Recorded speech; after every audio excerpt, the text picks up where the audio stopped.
میں نے تمام جو پولیٹیکل پارٹیز اور جو ریلیجس پولیٹیکل پارٹیز ہیں ان کے زعماء کو انوائٹ کیا اس ایپیکس کمیٹی کے لیے بھی، اور منگل کے روز اسلام آباد میں جو ہماری آل پاکستان کانفرنس ہوگی، اس میں تمام پارٹیز کو میں نے مدعو کیا ہے، چاہے اس سے ہمارا اختلاف ہے یا اتفاق ہے، کیونکہ یہی وقت کا تقاضا ہے، یہی اس لمحے کی ضرورت ہے.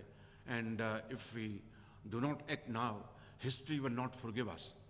تو میں نے وہ دی ہے. اور جو کچھ دیکھیے کہ یہ کہنا کہ ان کو یہاں پر لایا گیا تھا سیٹل کرانے کے لیے، یعنی وہ لوگ جنہوں نے پاکستان کے اندر ظلم و ستم کا بازار گرم کر رکھا تھا، ان کو تو سیٹل کرنے کے لیے آپ آگے بڑھ رہے ہیں، اور ملک کی تقدیر کو بہتر کرنے کے لیے آپ اپنوں سے ہاتھ ملانے کے تیار نہیں. تو یہ اس طرح کی جو ہے ڈبل سٹینڈرڈ وہ نہیں چلیں گے. میں نے ایک پارٹی کے جو لیڈر ان کو بھی انوائٹ کیا ہے، جو میرے ساتھ ہاتھ ملانا گوارا نہیں کرتے تھے. وہ مجھے خط لکھتے تھے، ایک that used to be a cruel joke, کہ میرا نام لکھے بغیر اور سائن کے بغیر وہ لیٹر آ جاتا تھا.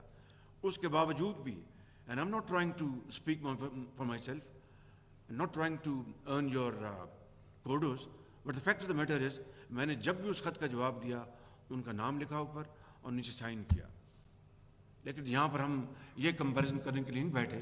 کہنا میں یہ چاہتا ہوں کہ ذاتی پسند ناپسند سے بالا تر ہو کے، کوئی بھی ہمارا پرسنل انٹرسٹ اس سے بالا تر ہو کے ہمیں یہ ایفرٹ کرنی ہوگی، جس کے لیے میں نے یہ قدم اٹھایا. اور انشاءاللہ مجھے امید ہے کہ آگے سے نفی میں جواب نہیں آئے گا، اور قوم کے اس عظیم تر مقصد کے لیے ہم سب انشاءاللہ اکٹھے ہوں گے.